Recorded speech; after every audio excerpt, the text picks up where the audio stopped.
अभी तक मैंने बहुत सारे होमवर्क्स आपको नहीं दिए कि मॉड्यूल का सॉल्विंग शुरू करो। आज मैं बताऊंगा कहां से कहां तक कर सकते हैं आयनिक का। ठीक है, अभी तक जो पार्ट कंप्लीट हुआ है आयनिक में वो pH calculation of strong acid strong base and mixture of strong acid and strong base, ये भी कंप्लीट हो गया है। वीक एसिड वीक बेस भी कंप्लीट हो गया, राइट। अभी हमें कुछ क्वेश्चंस ऐसे करने हैं कि स्ट्रॉन्ग एसिड और वीक एसिड साथ में है तो उसके पीएच क्या होंगे। Strong acid and weak acid साथ में है तो उसके पीएच क्या होंगे, इस पे क्वेश्चंस करने हैं। तो इसके लिए मैंने सबसे पहले कॉमन आयन इफेक्ट पे भी बात करा था, है ना। सो कॉमन आयन इफेक्ट क्या होता है ये बता सकते हैं? What is common ion effect? whenever strong electrolyte and weak electrolyte both are together, है ना, DOD of weak electrolyte decreases and this is called common ion effect. और मैंने बोला कि कॉमन आयन इफेक्ट होने के लिए दो कंपाउंड का साथ में होना, दो इलेक्ट्रोलाइट का साथ में होना कंपलसरी है। दोनों वीक हो तो भी चलेगा, एक वीक एक स्ट्रॉन्ग भी चलेगा। इसके अलावा एक और कंडीशन है, कॉमन आयन भी तो चाहिए। दो इलेक्ट्रोलाइट में कॉमन आयन ही नहीं है तो कॉमन आयन इफेक्ट होगा भी नहीं। फिर दोनों इलेक्ट्रोलाइट वीक चलेगा, एक वीक एक स्ट्रॉन्ग चलेगा, अलोंग विथ क्या होना चाहिए वहां पे, कॉमन आयन। जैसे कुछ एग्जांपल और लेते हैं, मान लो फॉर्मिक एसिड है और HCl है, क्या कॉमन आयन इफेक्ट होगा? तो ये वीक एसिड है, ये स्ट्रॉन्ग एसिड है और H प्लस कॉमन है, तो वीक किसको फर्क पड़ेगा इसका? इसका DOD कम हो जाएगा, राइट। बोलिए, ऐसा बोला था अमोनियम हाइड्रोक्साइड है और अमोनियम क्लोराइड है, कल भी एग्जांपल दिया था, तो हो जाएगा कि नहीं?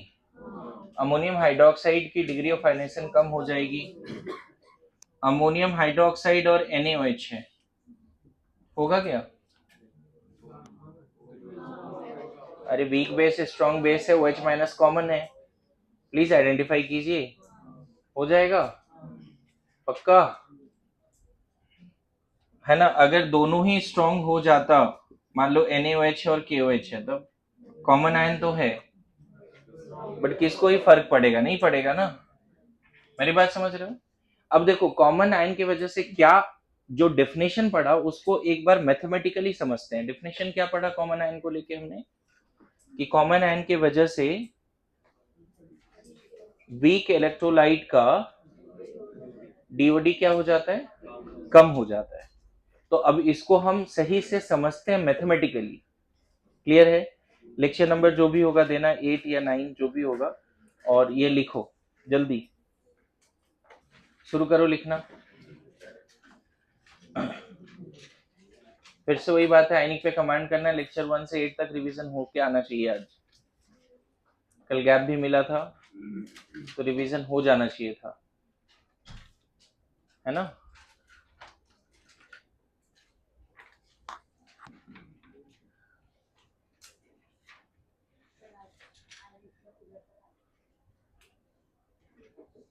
लास्ट लेक्चर तक जो पढ़ा है वो तो रहेगा ही, आज का नहीं रहेगा, है ना।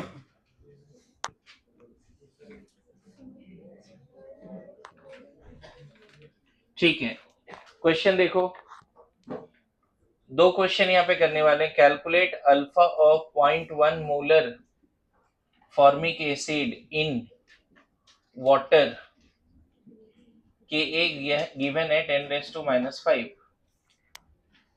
और दूसरा क्वेश्चन यहाँ पे है, गौर करना सब लोग, calculate alpha of 0.1 molar acetic formic acid in 0.1 molar HCl solution. यहाँ बताओ, अच्छा दोनों जगह पे टेम्परेचर सेम है तो आयनेशन कांस्टेंट फॉर्मिक एसिड का सेम होगा डिफरेंट होगा? अभी आपको सॉल्व नहीं करना है, बस बोर्ड पे ध्यान देना है, वर्किंग स्टेप सीखनी है।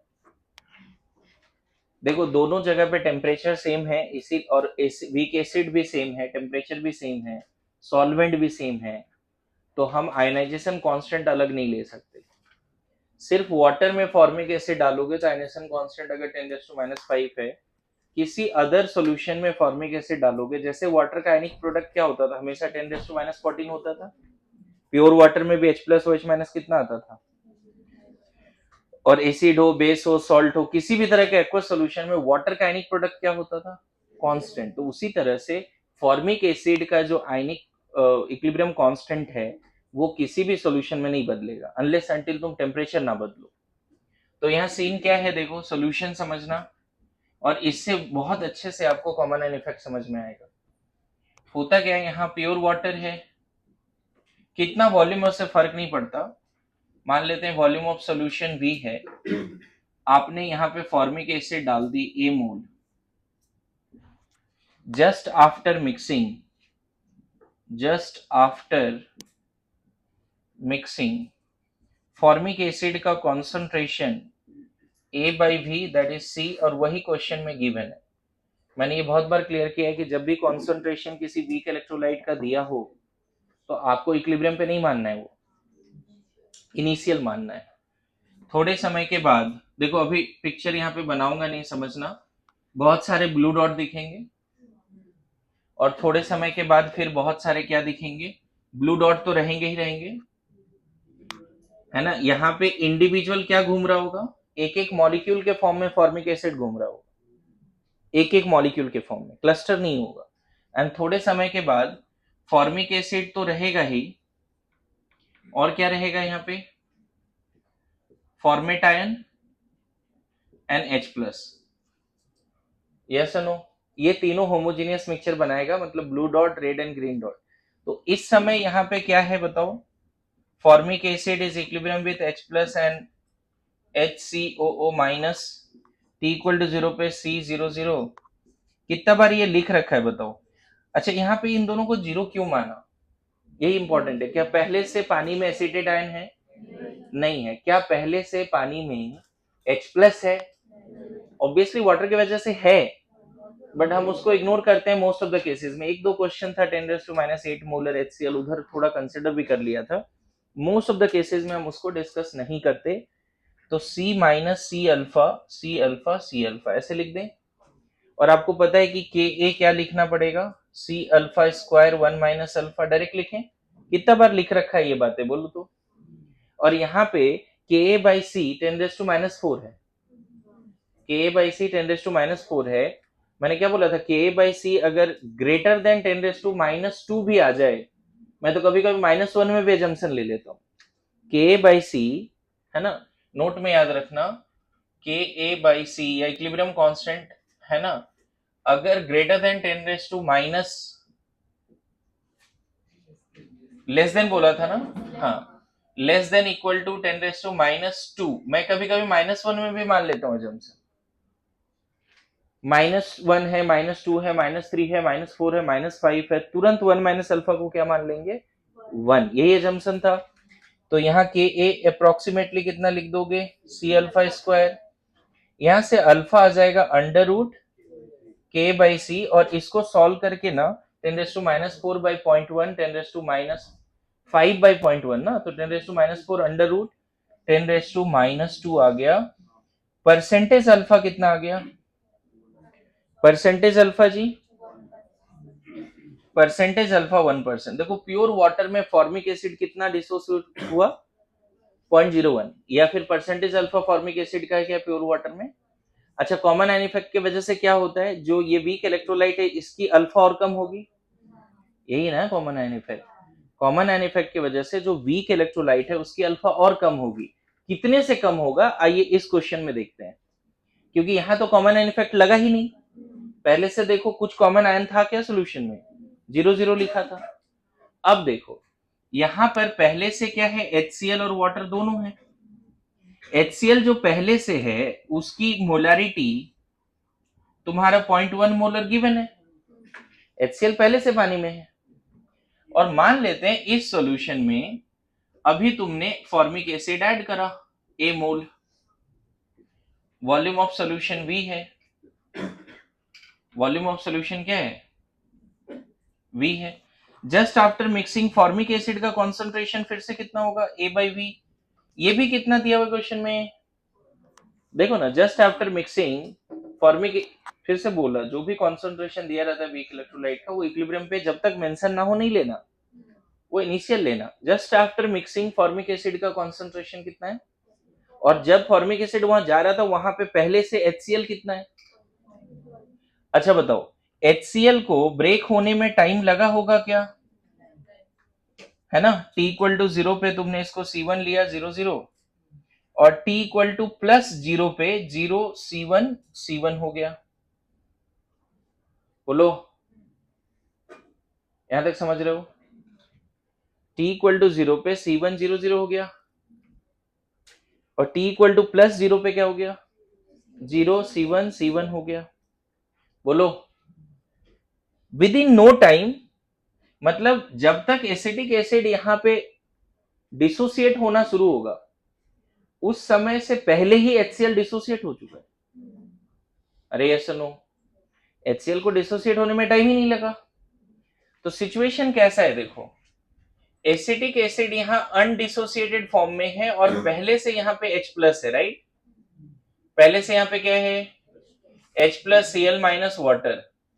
जैसे ही तुमने एसिटिक एसिड ऐड किया, जस्ट आफ्टर एसिटिक एसिड, बार बार बोल रहा हूं, formic acid, addition of formic acid, क्या सीन है, just after addition of formic acid solution में पहले से पानी तो है ही, और HCl के फॉर्म में है ही नहीं, H प्लस और Cl माइनस के। Cl माइनस यूजलेस फेलो, आपको बताया, उसका कोई मतलब नहीं, निथल्ला नकारा ऐसे यूजलेस पड़ा रहेगा, हाइड्रेशन होगा, हाइड्रोलिसिस नहीं होगा।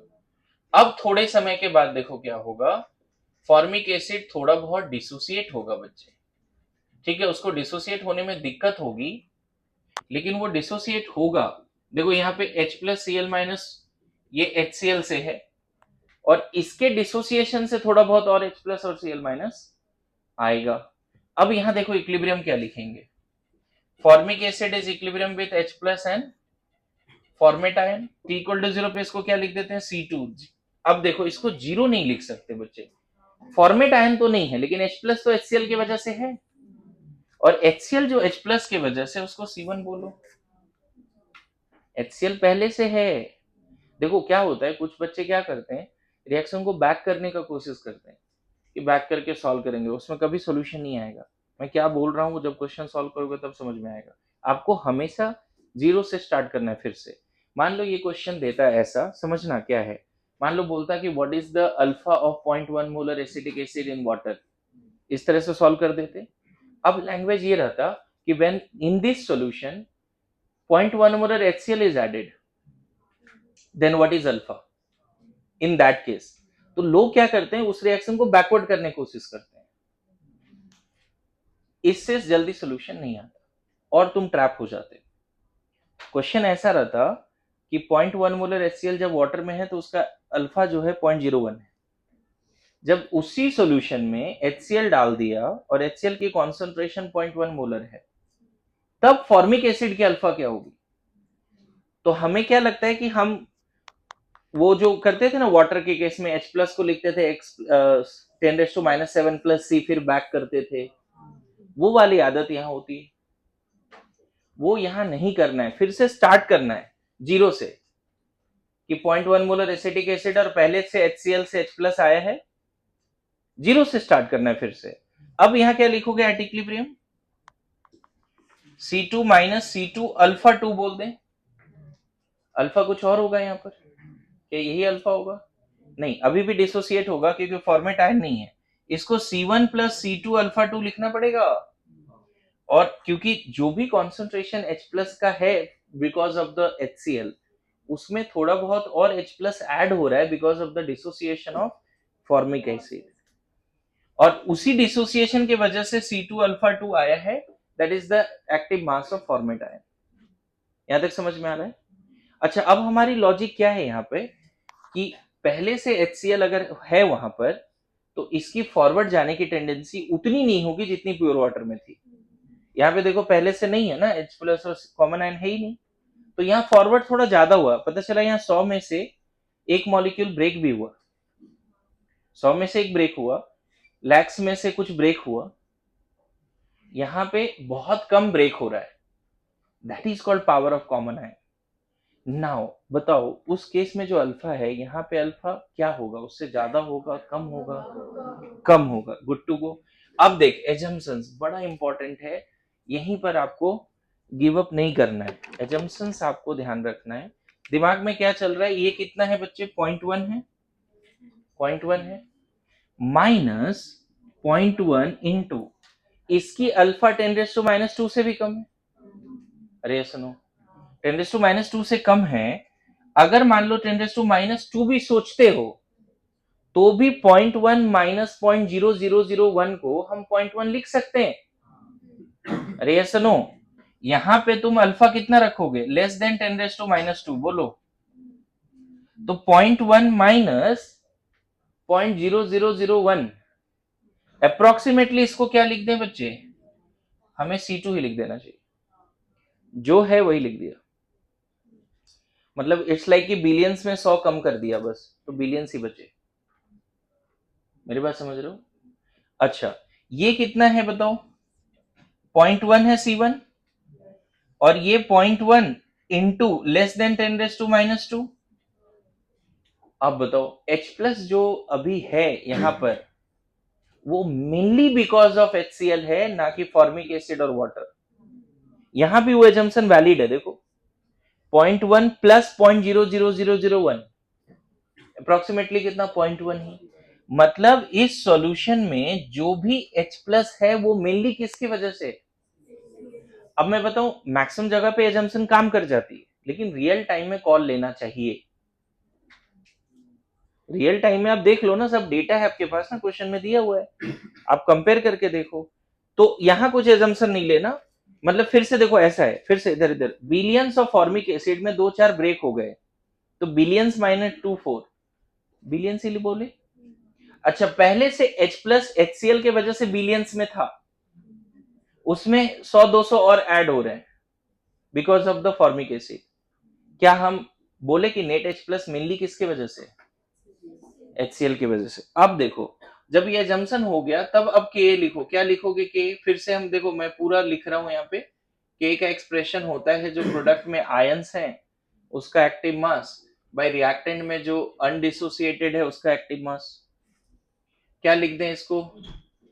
H प्लस नेट किसके बराबर है? C1 अप्रोक्सीमेटली, और फॉर्मेट आयन कितना है? C2 alpha 2। बोलो, और यहां नीचे कितना रख दें अप्रोक्सीमेटली? सिर्फ C2। देखो ना, इक्विलिब्रियम पे फॉर्मिक एसिड अनडिसोसिएटेड कितना माना है अप्रोक्सीमेटली? नेट H प्लस कितना माना है? और फॉर्मेट आयन कितना माना है? तो वैल्यू रख दिया जब तुमने यहाँ पे, तो देखो C2 कैंसिल हो गया।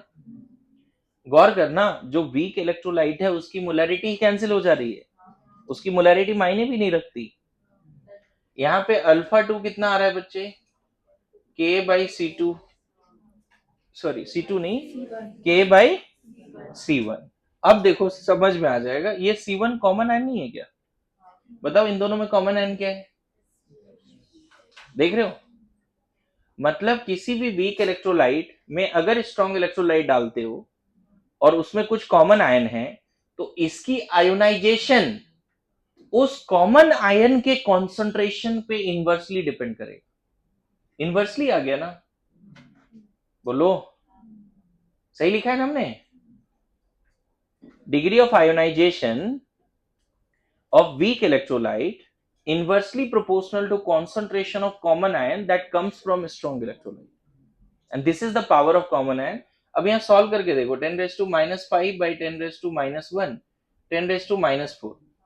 देख रहे हो, पहले 10⁻⁻2 था, अभी 10⁻⁻4 है। 100 टाइम्स उसकी आयोनाइजेशन सप्रेस हो गई। How much time? अल्फा यहां कितना है सॉल्व करके? 10⁻⁻2। और वहां क्या दिख रहा है? अल्फा क्या आया है पता है? इस केस में अगर तुमसे पूछता कि इस सॉल्यूशन का पीएच बताओ, तो net H plus C alpha, C तो हमें पता है 0.1 और अल्फा 10⁻², मतलब H प्लस का कॉन्सेंट्रेशन हो जाएगा 10⁻3। इस सॉल्यूशन का पीएच कितना आ जाएगा बच्चे? जब फॉर्मिक एसिड सिर्फ पानी में है तो वहां पे जो भी H प्लस है वो किसकी वजह से? फॉर्मिक एसिड के आयोनाइजेशन की वजह से। और देखो कितना आ रहा है पीएच, और यहाँ पे नेट H प्लस कितना है बताओ। नेट H प्लस क्या फॉर्मिक एसिड डिसाइड कर रहा है पूरा, देखो कौन डिसाइड कर रहा है, HCl, और वो कितना है 0.1। इस सॉल्यूशन का पीएच कितना आएगा कॉमन आयन के प्रेजेंस में 1। देख रहे हो फॉर्मिक एसिड का कोई काम ही नहीं है, जो स्ट्रॉन्ग वाला कंपोनेंट है वही पीएच और पीओएच डिसाइड कर दिया। This is the power of common ion effect. How degree of dissociation of formic acid in pure water tends to -2 and in common ion in the presence of HCl tends to, मतलब अगर तुम इस तरह के question को, basic question बिना देखे अगर लिख के प्रैक्टिस करने का आदत हो गया तो आयनिक में नैया पार है। मैं बताऊं जिस अंदाज में मैंने एक्सप्लेन किया उसको समझ के इतना लिख लिया ना, कॉमन आयन इफेक्ट समझ में आ रहा है, क्वेश्चन आ गया तो बन भी जाएगा। क्लियर है? लिखिए, पूरी बात लिखिए जल्दी, ज्यादा टाइम नहीं दूंगा लिखने के लिए। सो कॉमन आयन इफेक्ट तुम लोग को आ रहा है समझ में थोड़ा बहुत?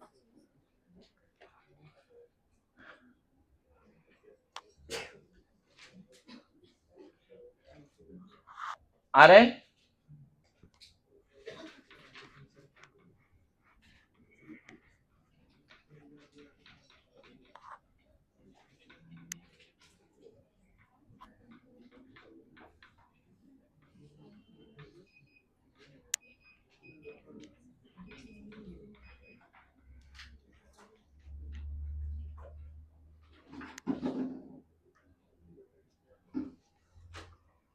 क्वेश्चन लिखो, calculate pH of 0.1 molar ammonium hydroxide in 0.1 molar NaOH solution Kb 10⁻⁵। Calculate pH. अब जस्ट प्रैक्टिस करने के लिए एक बेसिक क्वेश्चन दिया है आपको, calculate pH of 0.1 molar ammonium hydroxide in 0.1 molar NaOH solution. मैं बताऊं अभी अगर अंडरस्टैंडिंग बहुत क्लियर है ना तो बिना सॉल्व के आंसर आ जाएगा, और मुझे लगता है तुषार बता देगा। बताओ तुषार जल्दी, सच में जैसा पढ़ाया है ना बिना सॉल्व के आंसर आएगा। अरे उसको बोलने दो थोड़ा, तुम लोग अपना अपना सोचो ना जी। हाँ, सबके पास दिमाग है, अपना अपना सोच, कोई दिक्कत नहीं। हाँ तुषार आंसर। आई थिंक में दिमाग काम नहीं करता है नहीं थोड़ा बहुत भी। वरद तो पक्का बता सकता है, बताओ उधर इक्विलिब्रियम पे है, ट्राई कर। अरे नहीं सॉल्व करने का जरूरत है, मैं बोल रहा हूं। तो पीओएच 1 आ गया तो पीएच 13 नहीं हो जाएगा क्या? इतना सिंपल था। देखो अभी क्या सिखा है, मेनली इसका पीएच कौन डिसाइड करेगा? क्या अमोनियम हाइड्रोक्साइड से OH माइनस आएगा? आएगा बिल्कुल, लेकिन क्या हम उसको जो OH माइनस NaOH से आया उसके रिस्पेक्ट में इग्नोर कर सकते हैं या नहीं? जस्ट यहाँ पे जैसे HCl से H प्लस आया और फॉर्मिक एसिड से भी आया। देखो यहाँ पे रिएक्शन कैसा लिखेंगे, पूरा कंटेनर बना के नहीं बता रहा हूं।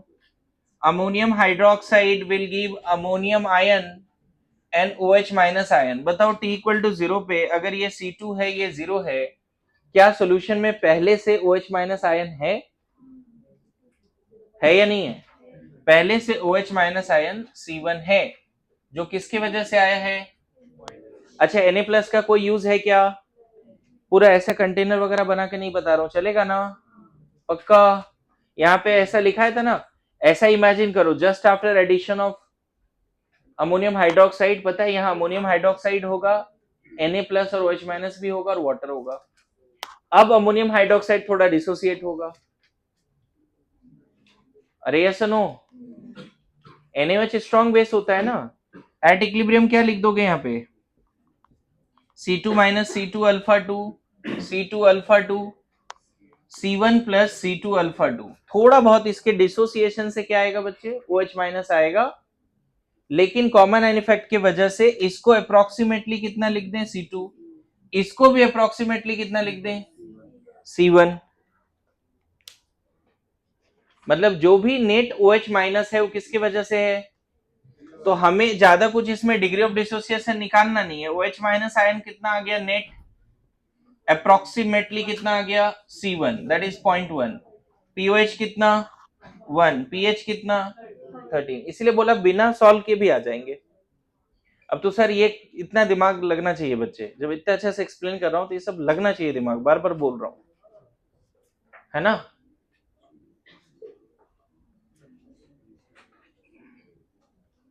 वरद बोलो, गलत बोल रहा हूं मैं कि ये नहीं सोच सकते थे इतना।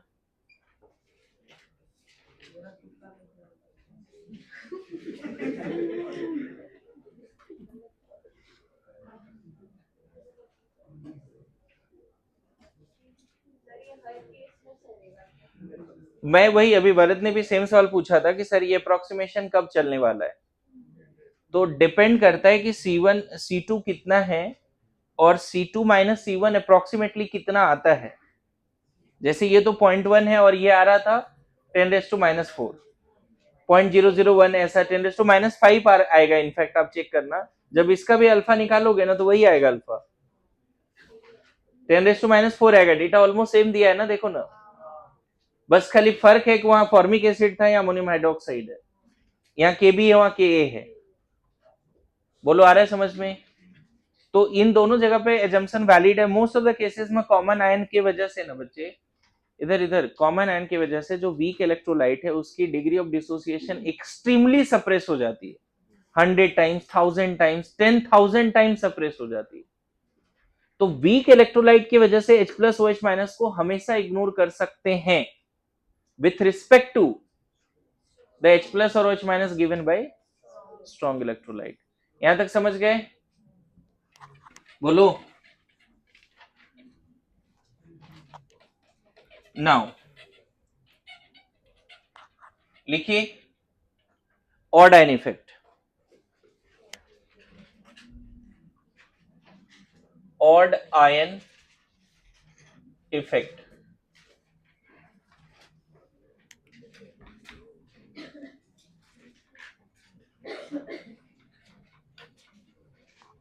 ऑड आयन इफेक्ट देखिए, साइलेंस। यहां पर आपको क्या करना है, weak electrolyte plus strong electrolyte रखना है, बट बी श्योर कि वीक इलेक्ट्रोलाइट का वन आयन और स्ट्रॉन्ग इलेक्ट्रोलाइट का अदर आयन। वीक इलेक्ट्रोलाइट का अगर कैटायन है तो स्ट्रॉन्ग का एनायन होना चाहिए, काउंटर आयन। वीक इलेक्ट्रोलाइट का वन आयन एंड इसका अदर काउंटर आयन लिख देता हूं। अगर इसका कैटायन तो इसका एनायन, और इसका एनायन तो इसका कैटायन। ये दोनों रिएक्ट करके अगर पावर है कि एक स्टेबल, वेरी वीक, है ना, एक्सट्रीमली वीक बोल सकते हो, है ना, stable, extremely weak, extremely weak electrolyte बना रहा है। मतलब एक ऐसा इलेक्ट्रोलाइट बना रहा है जिसकी फर्दर आयोनाइज होने की टेंडेंसी ही नहीं है। तो इस केस में अगर ऐसा होगा तो इसका अल्फा बढ़ जाएगा, बस इतना ही है, घटेगा नहीं, बढ़ जाएगा। लेकिन कब, यहां पे देखो कॉमन आयन दोनों जगह दिखेगा नहीं बच्चे, लेकिन जो वीक इलेक्ट्रोलाइट है उसका कोई कैटायन या एनायन स्ट्रॉन्ग इलेक्ट्रोलाइट के काउंटर आयन से रिएक्ट करके extremely weak and stable electrolyte बनाएगा। नो फर्दर आयोनाइजेशन, मतलब जो बना उसकी आयोनाइजेशन नहीं होगी, और आयोनाइजेशन होगी भी तो उसको कंसिडर नहीं करना है। जो बना उसके आयोनाइजेशन होगी ही नहीं। जैसे फॉर एग्जांपल, ज्यादा अच्छा समझ में आएगा, फॉर्मिक एसिड को NaOH में रख दो, तो फॉर्मिक एसिड का एक आयन है H प्लस और इसका एक आयन है OH माइनस, रिएक्ट करके बनाएगा वाटर, और वाटर फिर हाईली स्टेबल है, आयोनाइज नहीं होता, होता भी तो उसको इग्नोर करते हैं। अगर किसी भी वीक एसिड को स्ट्रॉन्ग बेस में रखोगे तो वीक एसिड का अल्फा बढ़ जाएगी, मतलब उसकी आयोनाइजेशन और इंक्रीज हो जाएगी, आयोनाइजेशन और उसकी क्या होगी, इंक्रीज हो जाएगी। So this is the example of odd ion effect. यहां पे ऐसा भी कर सकते हो, अमोनियम हाइड्रोक्साइड को HCl में रख दिया, तो अमोनियम हाइड्रोक्साइड से थोड़ा बहुत तो आपको पता है ना, इस तरह से ammonium ion and OH minus ion आएगा, बोलो।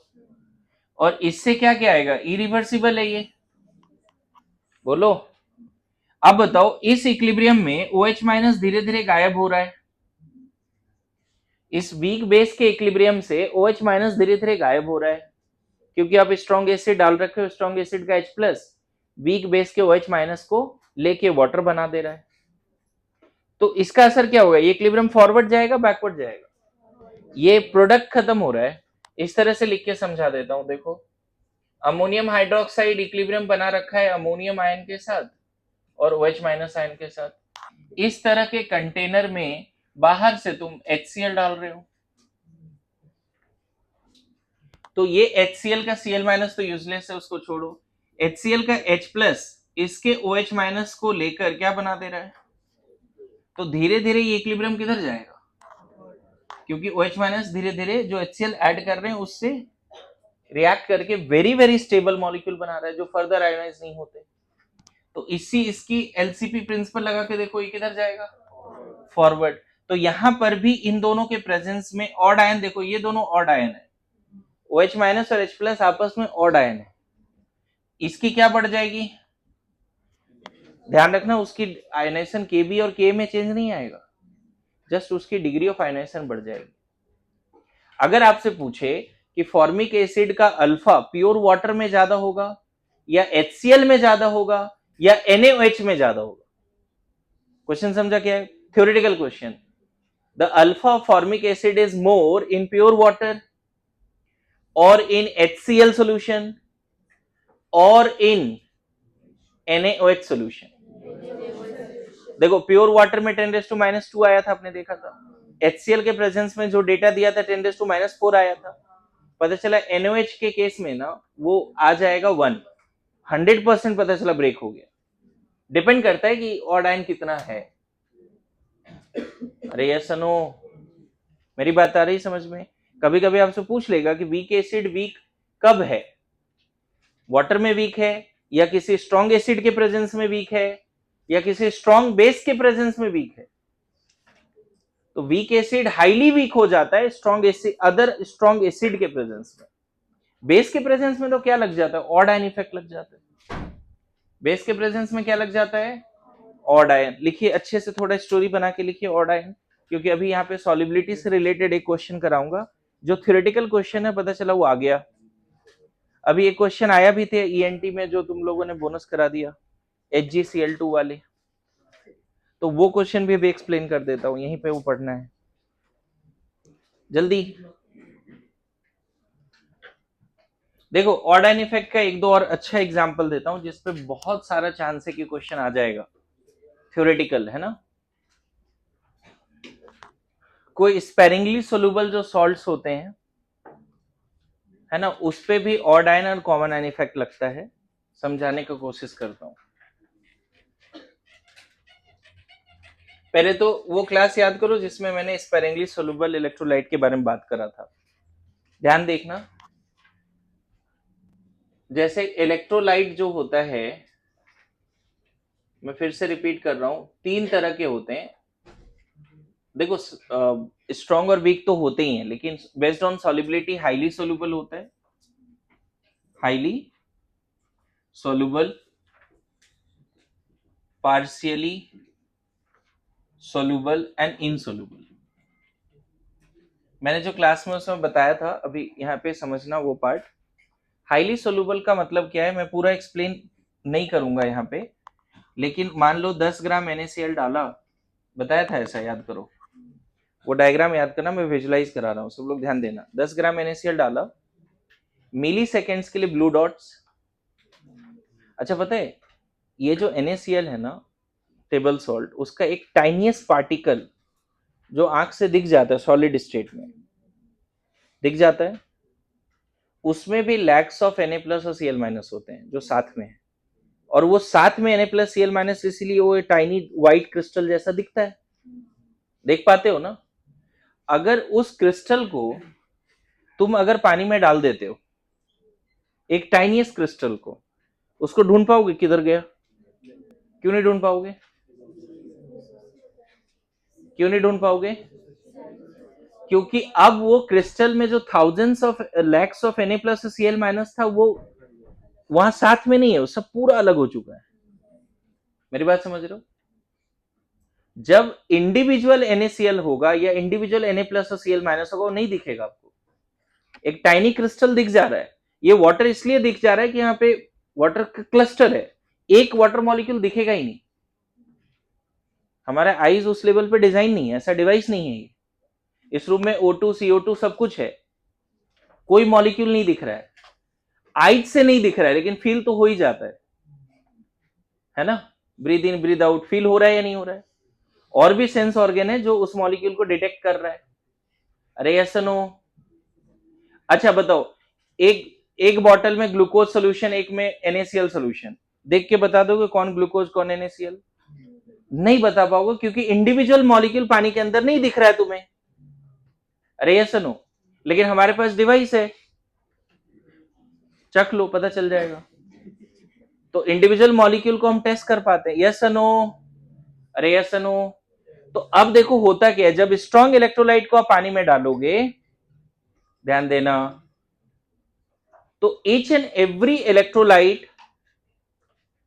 है ना will individually distributed through out the solution, cluster में नहीं रहेगा, इंडिविजुअली। मतलब यहां पे ऐसा डायग्राम बना सकते हैं जो उस समय बनाया था, कि हालांकि ये बीच में दिखाना भी नहीं चाहिए, तुरंत हमें दिखा देना चाहिए blue and sorry red and green dot, याद करो। लेकिन उस समय मैंने ऐसे समझाया था कि अच्छा ये ऐसा लग रहा है कि तुम्हें दिख रहा है, लेकिन एक्चुअल में नहीं दिखेगा। each blue dot represents single NaCl, चलेगा? और पता है ये मिली सेकेंड्स के लिए, माइक्रो सेकेंड्स के लिए हो भी सकता है, लेकिन थोड़े ही समय के बाद यहां पर अब ब्लू डॉट रहेगा ही नहीं, 100% वो आयंस के फॉर्म में टूट जाएगा, और ये आयंस भी नहीं दिखेंगे तुम्हें। यहां विजुलाइज कराने के लिए मैं ऐसा डॉट से समझा दे रहा हूं, लेकिन वो भी नहीं दिखेगा। एग्री? यहां पे मान लो ये तुम्हारा क्या है, single Cl- and green dot मान लेते हैं सिंगल Na+। तो स्ट्रॉन्ग इलेक्ट्रोलाइट की खासियत क्या है, 10 ग्राम अगर आपने यहां पे ऐड किया, पूरा का पूरा डिसॉल्व हो गया, होमोजीनियस सॉल्यूशन बना दिया पूरा का पूरा। तो पता है ये स्ट्रॉन्ग इलेक्ट्रोलाइट भी है और इसकी अल्फा 100% भी है, स्ट्रॉन्ग इलेक्ट्रोलाइट भी है और अल्फा 100% है। लिखने के समय ऐसे लिखते हैं कि NaCl Na+ aqueous Cl- aqueous, no hydrolysis, only hydration, A00 clear है? अब मुझे बताओ जो स्पेरिंगली सोल्यूबल इलेक्ट्रोलाइट है उसका डायग्राम, चलो पहले इनसोल्यूबल का बताओ क्या केस होगा, भूलेगा ही नहीं। इनसोल्यूबल का क्या केस होगा इसका? यहां पे एक होमवर्क उस समय भी दिया था, फिर से देता हूं कि कम से कम 20 के आसपास ऐसे इलेक्ट्रोलाइट पता करो जो इनसोल्यूबल है, पता चला आ गया उससे एक तो बन जाएगा क्वेश्चन, मेमोरी बेस्ड फैक्चुअल होते हैं। तो PbSO4 इनसोल्यूबल है, पानी में जाने के बाद ना वो बड़े बड़े क्लस्टर्स के फॉर्म में घूम रहा होगा, मतलब आप उसको ना सॉलिड स्टेट में भी देख पाओगे, सॉल्यूशन के अंदर भी देख पाओगे, इनसोल्यूबल है, घुल ही नहीं रहा पानी में, इंडिविजुअल ब्लू डॉट के फॉर्म में जा ही नहीं रहा है। Yes no? जैसे मान लो अगर PbSO4 व्हाइट क्रिस्टल है, जैसे NaCl का क्रिस्टल है व्हाइट, उसको यहां डालोगे वो क्रिस्टल के फॉर्म में घूमता रहेगा और उसको देख पाओगे सॉल्यूशन के अंदर भी, ठीक है? थोड़ा सा ना सॉलिबिलिटी का भी कंसेप्ट क्लियर कर रहा हूँ, तो फोकस करना सॉलिबिलिटी में, फिर ज्यादा कुछ बचेगा नहीं, थ्योरी पार्ट यहीं कवर हो जाएगा। सिर्फ 2-4 क्वेश्चंस करने हैं केएसपी और सॉलिबिलिटी में रिलेशन, और जल्दी हो जाता है। देखो, पार्शियली अगर सॉल्युबल है इलेक्ट्रोलाइट, इसकी भी डायग्राम उस समय बनाया था, एक बार दोबारा बना देता हूं। बेस्ट एग्जांपल है AgCl, और भी एग्जांपल ले सकते हैं। मान लो तुमने इसको 10 ग्राम डाल दिया वाटर में, टेम्परेचर T है, वॉल्यूम V है। थोड़े समय के बाद यहां पे क्या होगा देखो, मान लो इस तरह का 10 तुम 1 ग्राम का दिखा सकते हो। पता है ये क्लस्टर ऑफ AgCl है 1 ग्राम H, जस्ट समझने के लिए ऐसा लिया है। अब उधर मत लिख, सब लोग इधर देख, क्लस्टर ऑफ AgCl। थोड़े समय के बाद क्या होगा समझना, ये तो ब्लू डॉट रहेगा, सॉरी ब्लैक डॉट तो रहेगा ही, लेकिन ब्लैक डॉट का थोड़ा थोड़ा साइज ऐसा लगेगा कि कम हो गया है। ब्लैक डॉट का साइज थोड़ा थोड़ा लगेगा कम हो गया है। और 9 ग्राम 10 ग्राम में 9 ग्राम क्लस्टर के फॉर्म में है, 1 ग्राम सॉल्यूशन में इंडिविजुअल AgCl के फॉर्म में घुल गया। किसके फॉर्म में, मतलब 1 ग्राम डिसॉल्व हुआ है। और पता है ये ब्लू डॉट नहीं दिखेगा आपको, ब्लू डॉट नहीं दिखेगा, ये क्या है, सिंगल AgCl। थोड़े समय के बाद फर्दर ब्लू डॉट गायब हो जाएगा, ब्लू डॉट गायब हो जाएगा। ब्लैक डॉट अभी भी वो 9 ग्राम दिखेगा, 10 ग्राम था ना जी, तो 10 ग्राम में नहीं, यहाँ पे 10 तो डॉट है, लेकिन उसका साइज कम किया है, मतलब ये 10 मिला के 9 ग्राम ही है, 1 ग्राम ब्लू डॉट है। अरे सुनो, यहां पर भी देखो 10 हम दिखा सकते हैं, है ना, ठीक है, 10 दिखा दिया, ये अभी भी कितना है 9 ग्राम, ये 10 मिला के कितना है 9 ग्राम, और इतना कंफ्यूजन, और चलो एक डॉट हटा देते हैं, अब ठीक है, कोई दिक्कत नहीं, पक्का। और देखो जो 1 ग्राम डिसॉल्व हुआ वो 100% फिर आयोनाइज हो गया। मैं बताऊं, मेडिकल में या फिर most of the question JEE mains advance वगैरह में ऐसा मान लेते हैं कि जो सॉल्ट इंडिविजुअल ब्लू डॉट में गया वो 100% आयोनाइज हो गया, ऐसा मान लेते हैं। बहुत पहले एक बार जेईई एडवांस में ऐसा क्वेश्चन आया कि AgCl 10 ग्राम में 1 ग्राम डिसॉल्व हुआ और उसकी आयोनाइजेशन, डिग्री ऑफ आयोनाइजेशन 90%। लोग कनेक्ट ही नहीं कर पाए थे उस साल, क्योंकि एकदम अचानक से एक कंसेप्ट हमेशा से ऐसा चलता आ रहा था कि जो AgCl डिसॉल्व होगा वो पूरा डिसोसिएट हो जाएगा। IIT ने ऐसा फ्रेम कर दिया कि देखो 10 ग्राम में 1 ग्राम डिसॉल्व हुआ और जो डिसॉल्व हुआ उसका 90% आयोनाइज हुआ, तो पता है उस केस में यहां ब्लू डॉट भी थोड़ा दिखाते। लेकिन अभी जितने भी नीट में 38 ईयर से क्वेश्चन आए, जो डिसॉल्व हो रहा है इलेक्ट्रोलाइट, घुल रहा है, सोल्यूशन का पार्ट है, होमोजेनियस सोल्यूशन का पार्ट है, उसको 100% बाय डिफॉल्ट आयोनाइज करना है। अगर सेम क्वेश्चन रिपीट कर दिया इस साल नीट में तो बहुत अच्छा क्वेश्चन माना जा सकता है ना, लेकिन मुझे नहीं लगता ऐसा होगा। खैर, यहां तक समझ गए सब लोग। यहां पे पता है क्या है, जो पार्शियली सोल्यूबल इलेक्ट्रोलाइट और उसके आयंस के बीच में क्या है पता है, डायनेमिक इक्विलिब्रियम है, और ये इक्विलिब्रियम हेट्रोजीनियस भी है। Surprisingly this equilibrium is heterogeneous. ये दोनों आयन एक्वस में है। देखो समझना यहां हुआ क्या, AgCl जो 10 ग्राम डाले थे उसमें 1 ग्राम एक्वस में गया, कितना गया 1 ग्राम, और जो एक्वस में गया वो 100% डिसोसिएट हो गया। मतलब ये बीच में है ही नहीं, ब्लू डॉट है ही नहीं। किसके बीच में डायनेमिक इक्विलिब्रियम है?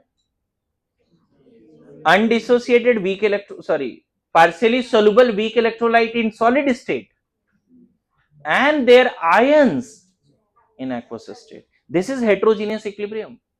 Any solution in which this kind of equilibrium coexists together, that solution is said to be saturated solution. इस तरह के solution को क्या बोलते हैं हम लोग? Saturated solution. थोड़ा आइडिया लग रहा है क्या हो रहा है यहाँ पे? और मैं बताऊं, ये वीक इलेक्ट्रोलाइट जरूर नहीं कि सिर्फ सॉल्ट होगा, दैट मे बी MgOH2 भी हो सकता है, कोई वीक एसिड भी हो सकता है, कोई वीक बेस भी हो सकता है, कोई भी पार्शियली सोलुबल इलेक्ट्रोलाइट हो सकता है। अच्छा, अच्छी बात है कि जो पार्ट डिसॉल्व हुआ उसकी भी अल्फा 100% है, इसीलिए AgCl भी स्ट्रॉन्ग इलेक्ट्रोलाइट। मैंने लिखा था ना, all salts are strong electrolyte. तो जो सॉल्यूशन का पार्ट बना वो तो 100% डिसोसिएट हो गया। तो AgCl का अल्फा अगर पूछा जाए, in the saturated solution of AgCl what is the alpha, तो तुम ये इक्विलिब्रियम देख के नहीं बोल देना कि अल्फा जो है लग रहा है कि 1-2% है। तुमको ये देखना पड़ेगा जो सॉल्यूशन का पार्ट है वो बचा है क्या? नहीं। तो अल्फा कितना होता है? 100% स्पेरिंगली सोलुबल इलेक्ट्रोलाइट के केस में भी। चलेगा यहां तक? पक्का? अच्छा, अब बात होता है कॉमन आयन ऑड आयन का। यहां पे इस तरह का है इक्विलिब्रियम, और यहां बाहर से NaCl डाल दें, बाहर से NaCl डाल दें, क्या होने वाला है? एक हेट्रोजीनियस इक्विलिब्रियम था, बाहर से तुमने NaCl डाल दिया, तो इस इक्विलिब्रियम का क्लोराइड तो है ही, NaCl से भी क्लोराइड आया, बैक हो जाएगा। तो अब मान लो तुमसे पूछूं कि AgCl NaCl में ऑड आयन इफेक्ट है या कॉमन आयन इफेक्ट है? कॉमन आयन इफेक्ट है। अगर तुमको ये फैक्ट नहीं पता होता ना कि AgCl स्पेरिंगली सोलुबल सॉल्ट है, तो तुम नहीं कर पाते इसको सॉल्व। पता है दोनों स्ट्रॉन्ग इलेक्ट्रोलाइट है, फिर भी कॉमन आयन इफेक्ट है। अच्छी बात है, AgCl भी स्ट्रॉन्ग है, NaCl भी स्ट्रॉन्ग है, फिर भी कॉमन आयन इफेक्ट है। व्हाई? बिकॉज NaCl का AgCl का एक हेट्रोजीनियस इक्विलिब्रियम होता है in their saturated solution. Now what is saturated solution, ये बात समझ में है? एक ऐसा सॉल्यूशन जिसमें sparingly soluble electrolyte unionised cluster solid and उसके आयंस के बीच में डायनेमिक इक्विलिब्रियम हो। समझ में आ रहा है? इससे पहले जो फॉर्मिक एसिड और H+ और फॉर्मेट आयन का इक्विलिब्रियम लिख रहे थे ना, फॉर्मिक एसिड भी इंडिविजुअल ब्लू डॉट था, क्लस्टर नहीं था वहां पे। इससे पहले जितने भी डिस्कशंस कर रहे थे वो होमोजेनियस इक्विलिब्रियम ही था, हर जगह एक्वस था। फॉर्मिक एसिड भी इंडिविजुअल मॉलिक्यूल के फॉर्म में है, क्लस्टर के फॉर्म में नहीं। तो ध्यान रखना, जो फॉर्मिक एसिड या अमोनियम हाइड्रोक्साइड का जो इक्विलिब्रियम इससे पहले डिस्कस कर रहे थे, वहां पे हमने फॉर्मिक एसिड को सॉलिड नहीं लिखा था, वो इंडिविजुअल ब्लू डॉट के फॉर्म में था, और एट द सेम टाइम उसके थोड़ा बहुत आयनाइज होने की वजह से रेड एंड ग्रीन डॉट आया था। यहां पर देखो मैंने ब्लू डॉट दिखाया नहीं, क्लस्टर को मैंने किस डॉट से दिखाया? ब्लैक, वो भी बिग, वो दिखेगा भी आपको। बताओ कैसा है, कॉमन या ऑड? बढ़िया। AgCl एंड AgNO3, फिर से फैक्ट ये पता होना चाहिए, AgNO3 हाईली सोलुबल है लाइक NaCl। फैक्ट क्या पता होना चाहिए कि AgCl तो नो डाउट पार्शियली सोलुबल है, और AgNO3 क्या है? Highly soluble. कॉमन आयन है, एक सैचुरेटेड सॉल्यूशन था AgCl का उस तरह का, उसमें AgNO3 डाल दिया, होगा प्रेसिपिटेट? तुरंत हो जाएगा। इन शॉर्ट में बताऊं, कभी कभी तो ऐसा होता है कि NaCl और AgNO3 डाल दो तो भी प्रेसिपिटेट होता है। सुना है कभी? NaCl और AgNO3 डाल दो,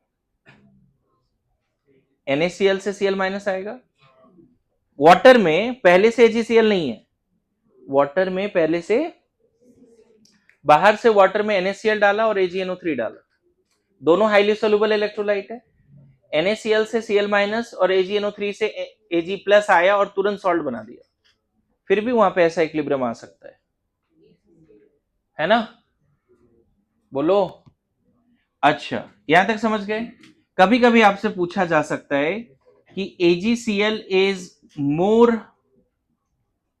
सोल्यूबल या लीस्ट सोल्यूबल, ऐसा AgCl लीस्ट सोल्यूबल इन, पहला ऑप्शन देखो 0.1 molar NaCl, 0.01 molar NaCl, 0.001 molar NaCl, 0.0001 molar NaCl। AgCl is least soluble in, Vishal answer बता। AgCl, यही क्वेश्चन का बात कर रहा था, थ्योरेटिकल क्वेश्चन है, आ सकता है। AgCl is least soluble in, क्या लग रहा है? आप तो पहले बताओ, AgCl में NaCl डालोगे तो ऑड आयन इफेक्ट या common ion effect? Common ion से क्या होगा? AgCl ये रिएक्शन बैक होगा या फॉरवर्ड जाएगा? बैक होगा। बैक होगा तो हाईली सोल्यूबल या लेस सोल्यूबल? बैक होगा तो प्रेसिपिटेट बनेगा ना। लेस सोल्यूबल, यहाँ सबसे आंसर यहाँ से आएगा। जैसे तुमने बाहर से NaCl डाला, Cl माइनस सडनली बढ़ गया, LCP के हिसाब से बैक हो जाएगा। बैक हो जाएगा तो AgCl सोल्यूबल नहीं रहेगा, लेस सोल्यूबल रहेगा, उसकी आयनेशन कम हो जाएगी। Yes no? और आप याद करो, अभी जो हमने एसिटिक एसिड में बताया था, degree of ionisation of weak electrolyte inversely proportional to concentration of strong ion of strong electrolyte, common ion of strong electrolyte. याद है?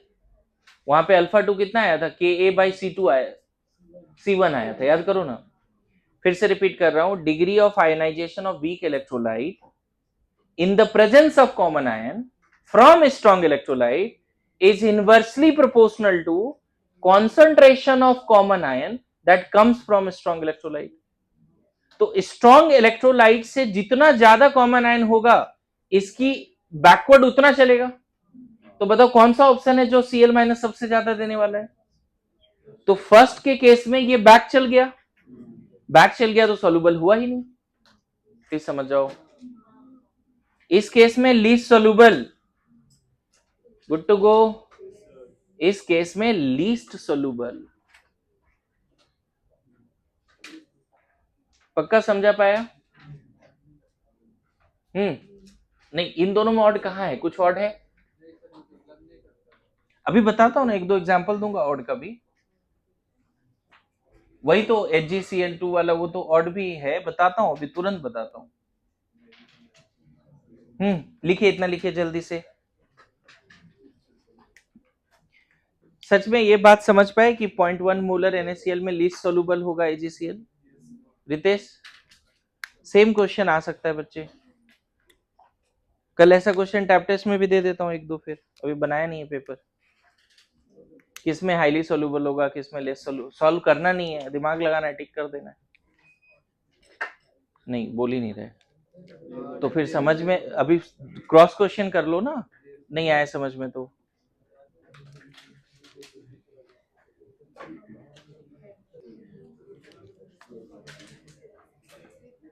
यहाँ पे वो लाइन चाहो तो लिख लो, 2 पॉइंट लिखना, 2 point.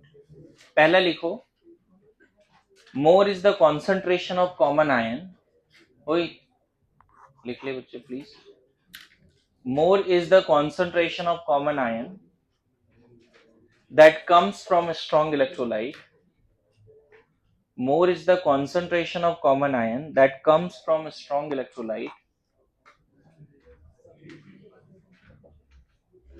Lesser the degree of ionization of weak electrolyte. Lesser the degree of ionization of weak electrolyte in that solution. Lesser the degree of ionization of weak electrolyte in that solution. ठीक है? इस point को समझने के लिए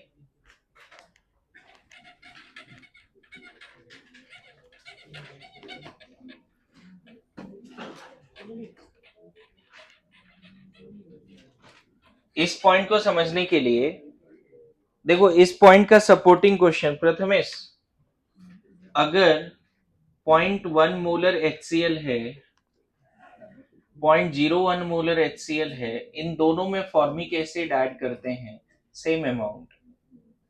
मान लो दोनों में 100 फॉर्मिक एसिड ऐड करते हैं, तो आपको बताना है बच्चे कि फॉर्मिक एसिड का अल्फा कहां पे ज्यादा होगा। अभी जो लाइन लिखा है उसके हिसाब से आंसर करो। कॉमन आयन क्या है? H+। यहाँ H+ कितना है पहले से? 0.1। यहाँ H+ कितना है? 0.01। क्या लिखा है? More is the concentration, alpha is inversely proportional to concentration of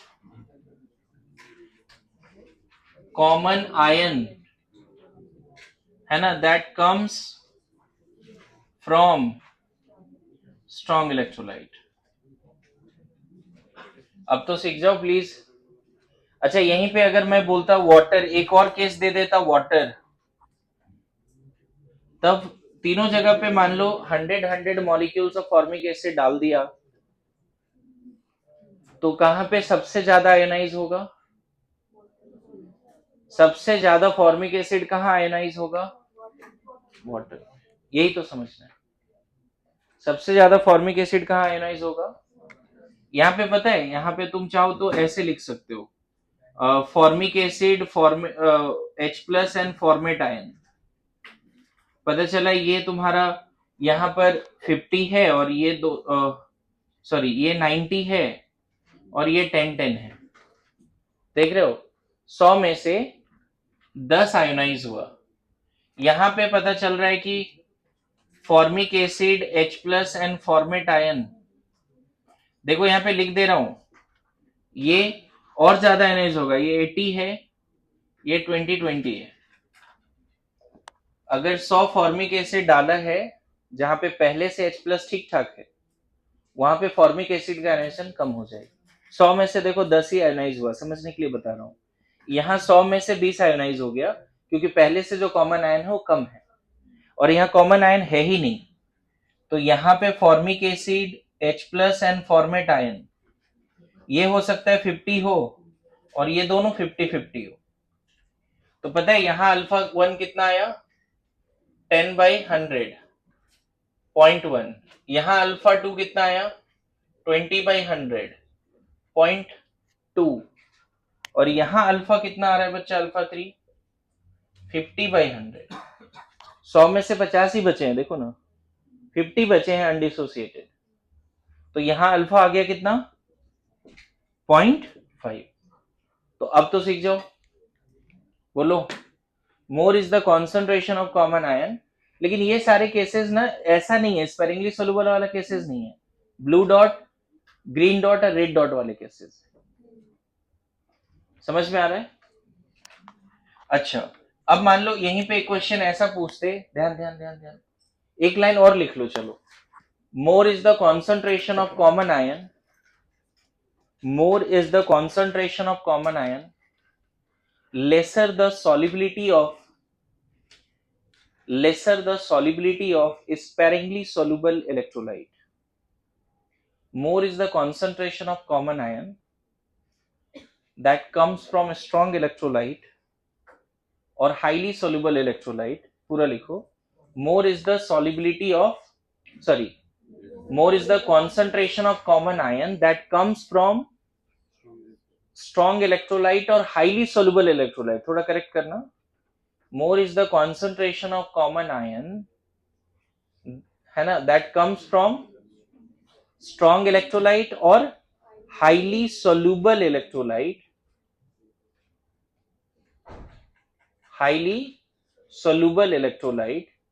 lesser the solubility of partially soluble electrolyte in that solution, lesser the solubility of partially soluble electrolyte in that solution, lesser the solubility. This is also because of common ion effect, है ना। देखो फिर से, ये जो भी पढ़ाया बच्चे, उसका सपोर्टिंग स्टेटमेंट देखो सब लोग। अगर वाटर है, 3 केस ले रहा हूं बच्चे, यहां सिर्फ वाटर है, यहाँ पे 0.1 मोलर NaCl है, यहाँ 0.01 मोलर NaCl है। चलो इलेक्ट्रोलाइट सेम ही रखता हूं। पता है सब जगह पे 10 ग्राम AgCl डाल दो, 10 ग्राम AgCl एवरीवेयर, 10 ग्राम। साइलेंस है ना, 10 ग्राम डाल दिया। पता है यहां पे इक्विलिब्रियम कैसा आएगा, AgCl solid is equilibrium with Ag plus and Cl minus. और पता है हो सकता है यहाँ ये 9 ग्राम बचे और ये दोनों मिला के 1 ग्राम हो जाए। मतलब प्योर वाटर में कितना डिसॉल्व हो चुका है, 1 ग्राम 10 ग्राम में। यहां पे देखो पहले से कॉमन आयन है, दिख रहा है, पानी में पहले से क्लोराइड है। यहां पर भी इस तरह का इक्विलिब्रियम आएगा, समझना। यहां हो सकता है ये 9.9 ग्राम बच जाए, 0.1 ग्राम 0.1 ग्राम ये दोनों मिला के 0.1 ग्राम बन जाए। लो प्योर वाटर में 1 ग्राम घुल भी रहा था, 0.1 मोलर NaCl के केस में 0.1 ग्राम ही घुला, 9.9 ग्राम अनडिसोसिएटेड क्लस्टर के फॉर्म में। देख रहे हो और कम घुला ना, क्लोराइड और दोनों मिला के 0.1 ग्राम ही है। अच्छा इन दोनों में बताओ कॉमन आयन कहां पे ज्यादा है, इधर या इधर? कॉमन आयन यहाँ पे 0.1 मोलर है,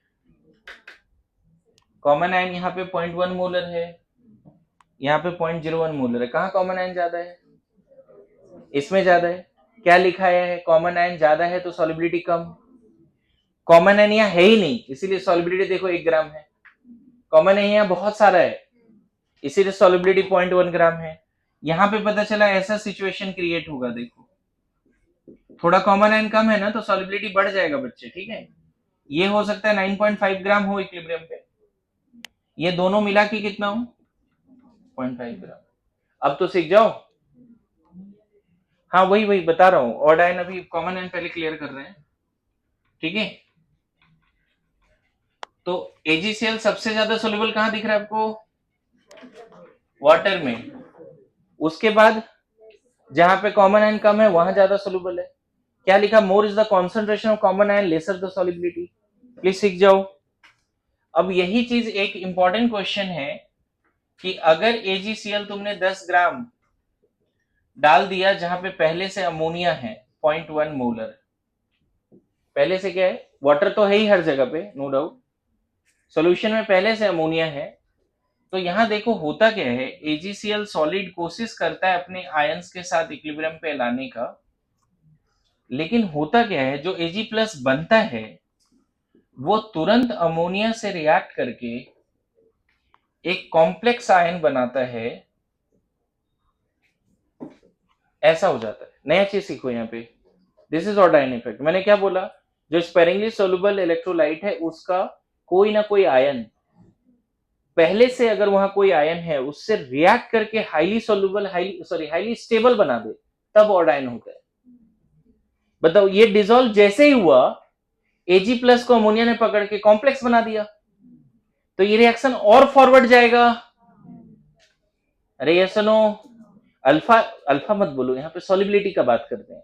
क्या बढ़ेगा यहाँ पर, पता चला एट इक्विलिब्रियम, एट सैचुरेशन, जब तक सैचुरेशन में आया ये 5 ग्राम ही बचा, ये दोनों मिला के 5 ग्राम डिसॉल्व हो चुका है। लो प्योर वाटर में 1 ग्राम में डिसॉल्व हो रहा था, अमोनिया सोल्यूशन में देखो कितना सारा डिसॉल्व हो गया, 10 ग्राम से 5 ग्राम डिसॉल्व हो गया। This is called odd ion effect. तो कोई बोले AgCl और अमोनिया साथ में है, कौन सा इफेक्ट है, ऑड आयन। AgCl और KCN साथ में है तब भी ऑड आयन। कौन सा कॉम्प्लेक्स बनने वाला है, AgCN होल 2। आपको थोड़ा बहुत आइडिया है लिगैंड्स का, है ना, लिगैंड्स क्या क्या होता है पता है। साइनाइड वेरी स्ट्रॉन्ग लिगैंड है, सिनर्जिक इफेक्ट भी शो करता है, सिग्मा डोनर पाई एक्सेप्टर। CO भी वैसा ही लिगैंड है, बोलो आ रहा है समझ में। तो ध्यान रखना बहुत सारे स्पेरिंगली सोल्यूबल सॉल्ट का कैटायन फिर से रिपीट कर रहा हूं, बहुत सारे स्पेरिंगली सोलुबल इलेक्ट्रोलाइट का कैटायन सॉल्यूशन में पहले से कोई अगर एनायन है या लिगैंड है तो उससे रिएक्ट करके कॉम्प्लेक्स बना देता है। आपसे क्वेश्चन पूछ देगा कि AgCl is highly soluble in, पहला ऑप्शन वाटर, दूसरा ऑप्शन 0.1 मोलर NaCl, तीसरा option 0.5 molar AgNO3, fourth option 0.1 molar ammonia, या फिर 0.1 मोलर KCl। तो फर्स्ट वाले ऑप्शन में वाटर में तो कॉमन ऑड आयन कुछ नहीं लगेगा, सेकंड वाले में कॉमन आयन AgCl का Cl माइनस और Cl माइनस, थर्ड केस में भी कॉमन आयन Ag प्लस और AgCl में भी। अच्छा, इसमें पूछ देता लीस्ट सोलुबल, तब हाँ लीस्ट सोलुबल, ओए संकेत बता लीस्ट सोलुबल किस में होगा। ये क्वेश्चन है कि AgCl is least soluble in four, चार में से एक ऑप्शन चूज कर जल्दी, लीस्ट सोलुबल। हाँ देख रहे हैं ना कैसे मजे कर रहा है।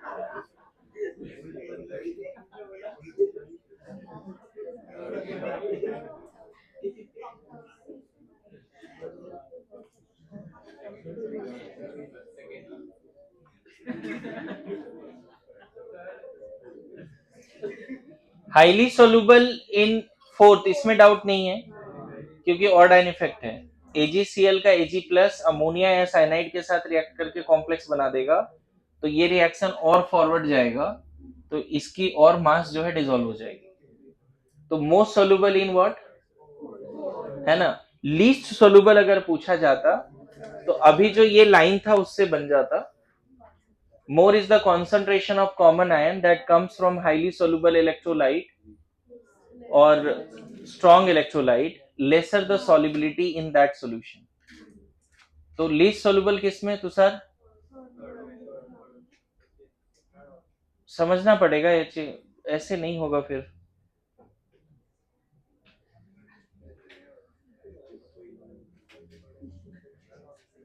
थर्ड ऑप्शन देखो, यहाँ पे Cl माइनस कॉमन है और उसकी कॉन्सेंट्रेशन 0.1 है, यहाँ Ag प्लस कॉन्सेंट्रेशन कॉमन है और कॉन्सेंट्रेशन, तो दोनों क्वेश्चन लिख लेना ये फ्रेम करके, हाईली सोल्यूबल इन,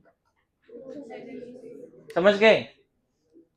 देखो मैं बताऊं, अभी ना थोड़ा सा मैं समझाता हूं, जैसे तुम इतना ध्यान दे रहा है क्लास में ना, तो थोड़ा सा बात तो करना बनता है।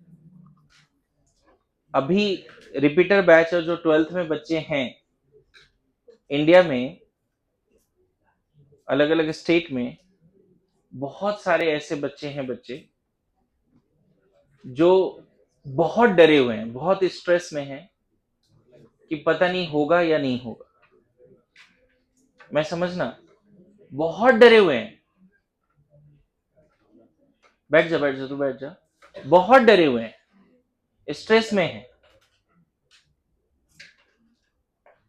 उसमें से बहुत सारे ऐसे बच्चे हैं जो 15-15 घंटे पढ़ाई कर रहे हैं, 16-16 घंटे पढ़ाई कर रहे हैं, सिलेबस कंप्लीट कर रहे हैं, टेस्ट दे रहे हैं, लेकिन फिर भी उनके अंदर डर है कि पता नहीं सिलेक्शन होगा या नहीं होगा।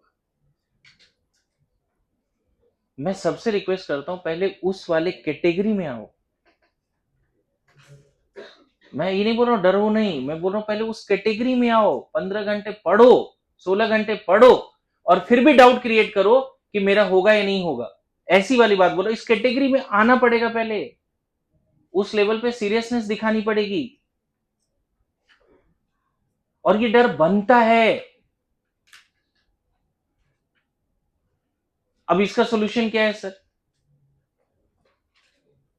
डर तो बहुत लग रहा है, पढ़ रहे हैं, पता नहीं, अनसर्टेनिटी भरे पड़े, अनसर्टेनिटी से होगा नहीं होगा। इसका सोल्यूशन बच्चे,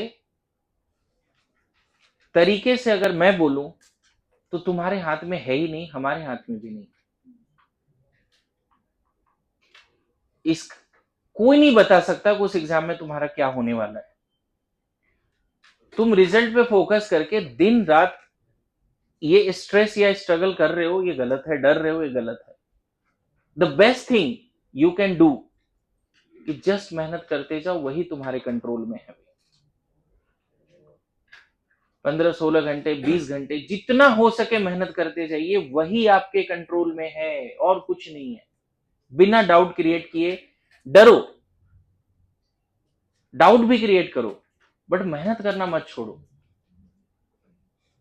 रिजल्ट आएगा नहीं आएगा, इस पे दिमाग लगाना है, लगाते रहो, बट हर दिन का 12-15 घंटे की पढ़ाई करते रहो।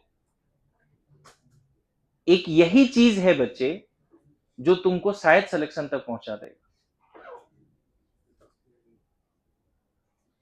और अभी जैसा सीरियसनेस हो रहा है वो नहीं चाहिए मेरे को, है ना।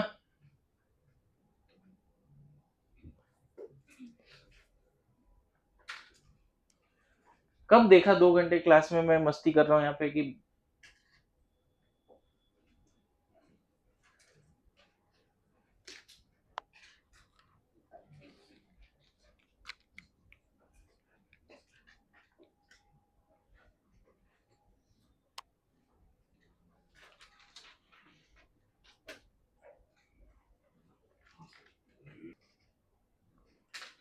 डन है। कोई डाउट है और? सो हाईली सोल्यूबल लिस्ट सोल्यूबल वाले क्वेश्चन अगर आ गए बच्चे तो अभी से कर लेना। सॉल्युबिलिटी प्रोडक्ट का ये सवाल है, हम बाद में और डिस्कस करेंगे क्वेश्चंस, केएसपी और सॉल्युबिलिटी में रिलेशन है।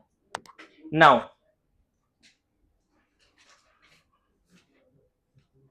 लिखिए, देखो क्या क्या केसेस हो गए फिर से बता देता हूं। स्ट्रॉन्ग एसिड सेपरेटली हो गया, स्ट्रॉन्ग बेस सेपरेटली हो गया, स्ट्रॉन्ग एसिड स्ट्रॉन्ग बेस साथ में हो गया, सिर्फ only weak acid only weak base हो गया, वीक एसिड स्ट्रॉन्ग एसिड साथ में, वीक बेस स्ट्रॉन्ग बेस साथ में हो गया, कॉमन एन इफेक्ट वाला क्वेश्चन। थोड़ा सा पार्ट पढ़ लेते हैं, पॉलीप्रोटिक एसिड जल्दी से। पॉलीप्रोटिक एसिड,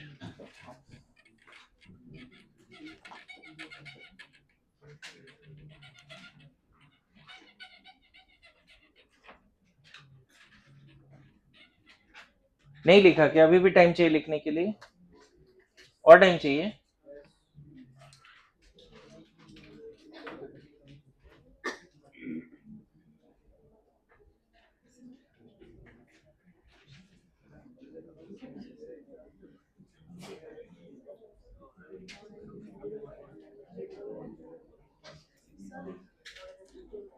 बोलो बोलो, सुन रहा हूँ।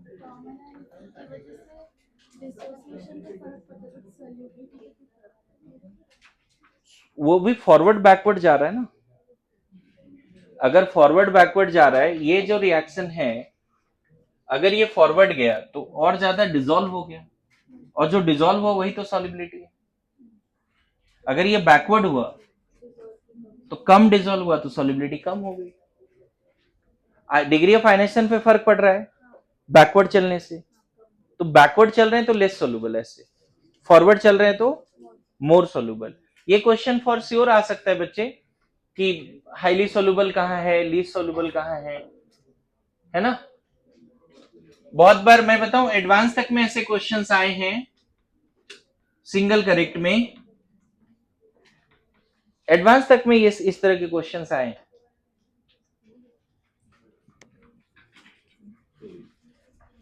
लिखिए पॉलीप्रोटिक एसिड, पॉलीप्रोटिक एसिड। देखो कभी कभी ऐसा होता है कि वाटर में आपने डाल दिया कार्बोनिक एसिड सपोज, तो कार्बोनिक एसिड जब वाटर में जाएगा तो डिसोसिएट होगा बाइकार्बोनेट एंड H+ में,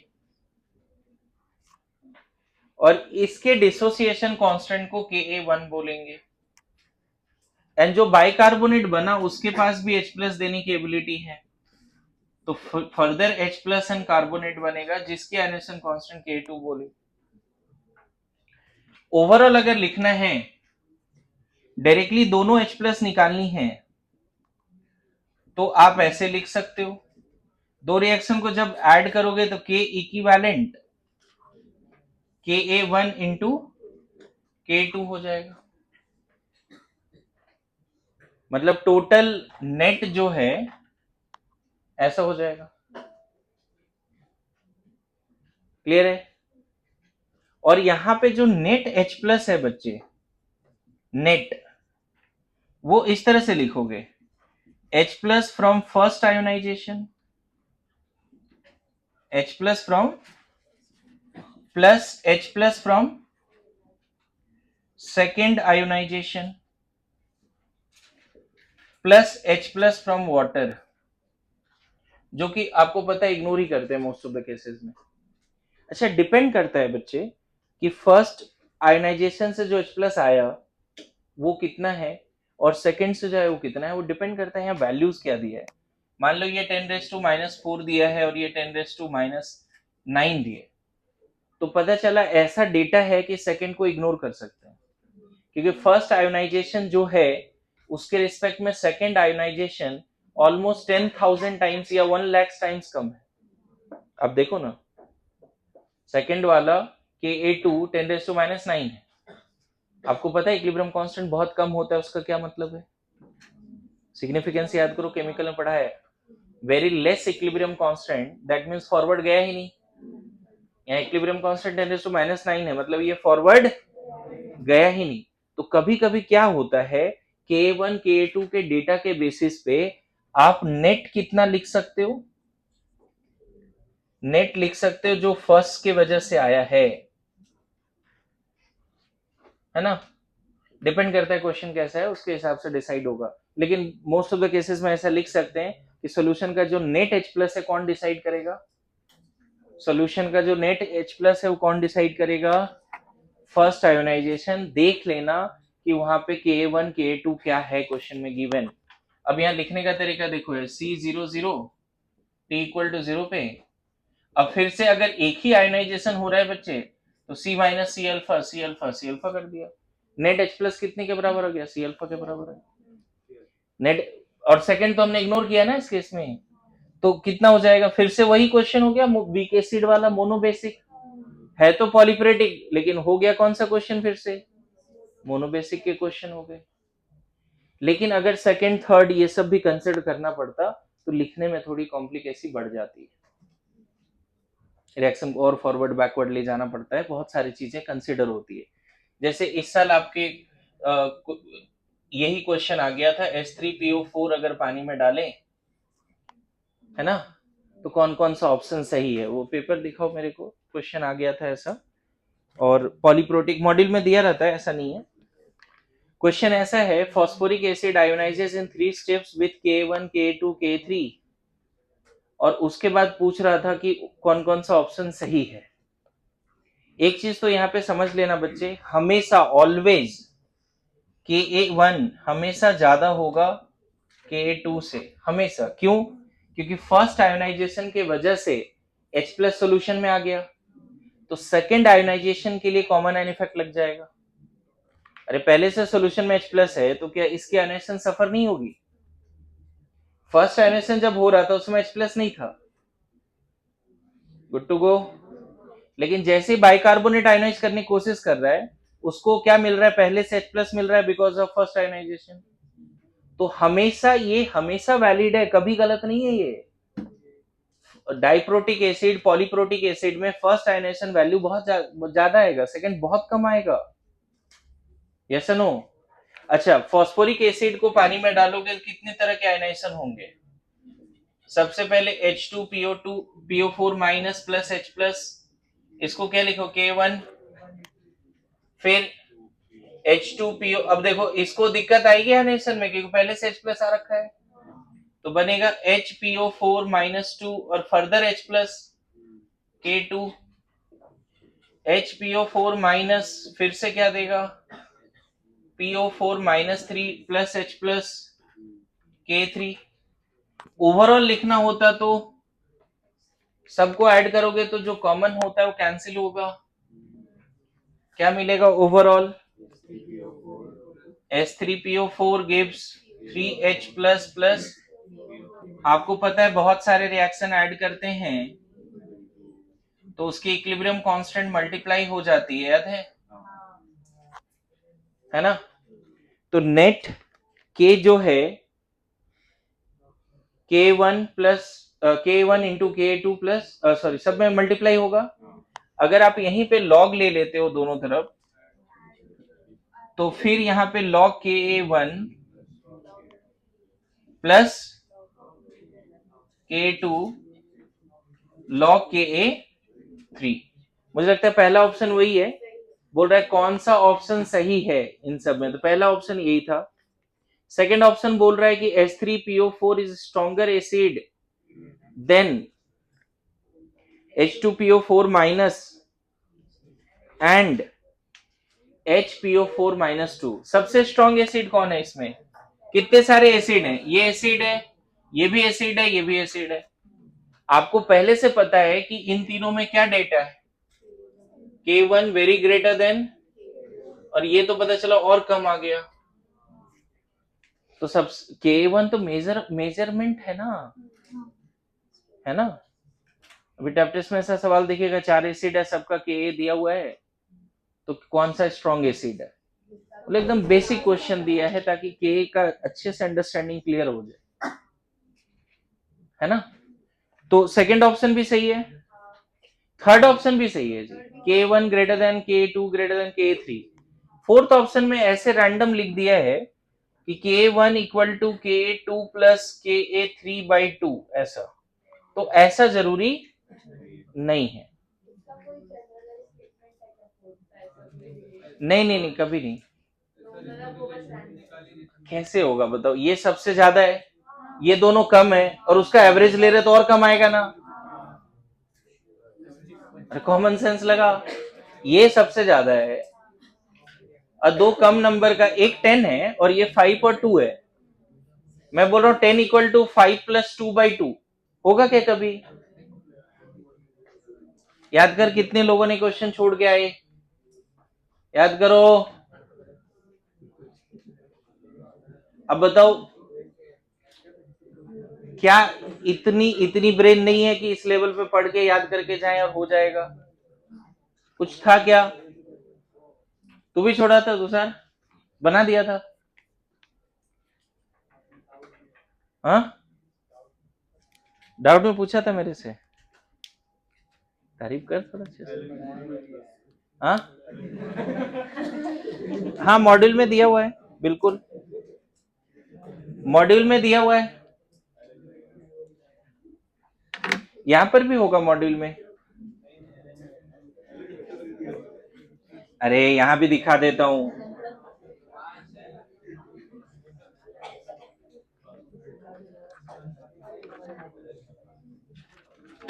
कहीं नहीं मिला क्या तुम लोग को?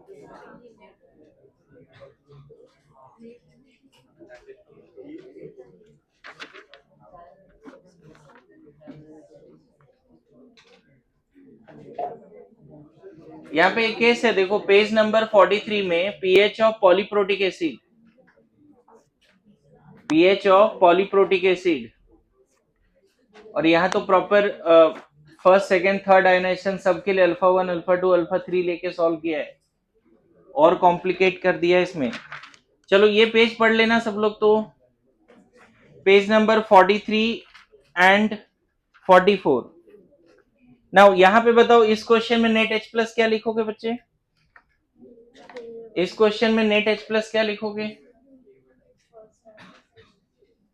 नेट H प्लस फिर से यहाँ पे क्या लिखेंगे? फर्स्ट आयोनाइजेशन, सेकेंड, अब वो देख लेना क्वेश्चन में एजम्पशन वैलिड है या नहीं, थर्ड, एंड थोड़ा बहुत वाटर जो डेफिनेटली इग्नोर हो जाएगा, ठीक है?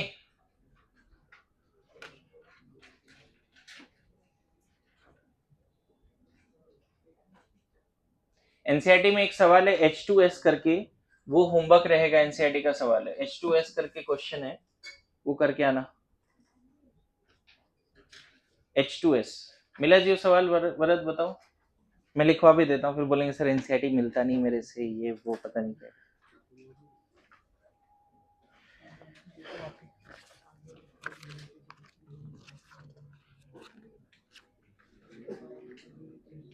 और देखो मैं बोलूंगा इस लेवल पे तैयार रहना कि जो बहुत पहले एसिड बेस में पता चला 10 स्टेटमेंट, एक स्टेटमेंट ये आ गया कि acid turns blue litmus to red, true और फॉल्स, पजला वहां कंफ्यूज हो रहे हैं,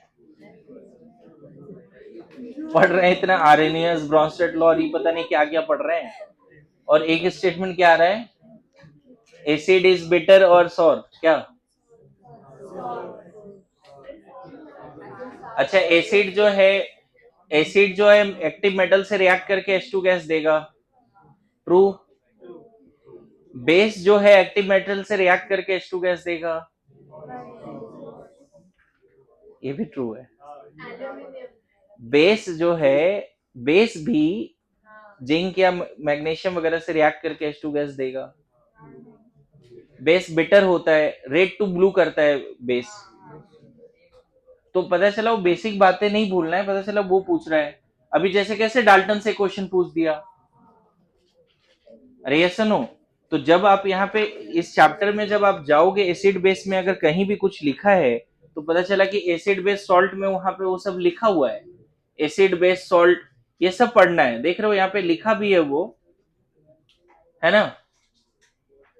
एसिड देखो क्या लिखा है, acid has been derived from a Latin word acidus meaning sour, acids are known to turn blue litmus paper to red, ये एनसीईआरटी का लाइन है। एंड यहाँ पे देखो लिखा है liberate H2 on reaction with metal, active metal. तो भाई साहब पढ़ना पड़ेगा, ये भी छोड़ नहीं सकते। डाल्टन जैसे पता चला छोड़ के गया और वो गलत हो गया। आप एनसीईआरटी एक बार पढ़ लेना, इग्नोर नहीं करना, ठीक है।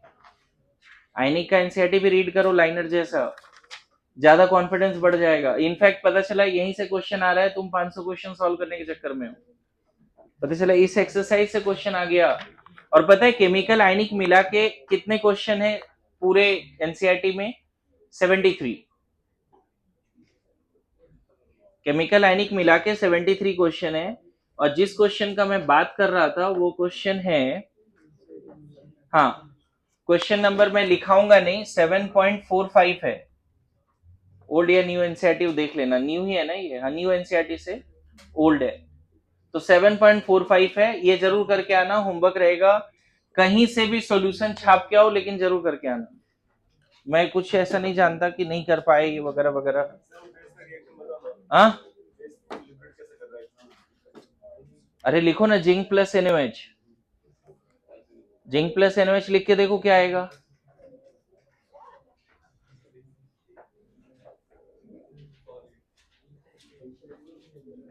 फिर से क्लास एंड कर रहा हूँ, लास्ट लाइन फिर से बोल रहा हूँ, 15-15 घंटे पढ़। 13.5 था ना, डरना है डरो, तुम्हारे कंट्रोल में रिजल्ट नहीं है, तुम्हारे कंट्रोल में सिर्फ हार्डवर्क है। डेस्टिनी कुछ अच्छा ही करेगा, मेहनत करते रहो। Thank you so much.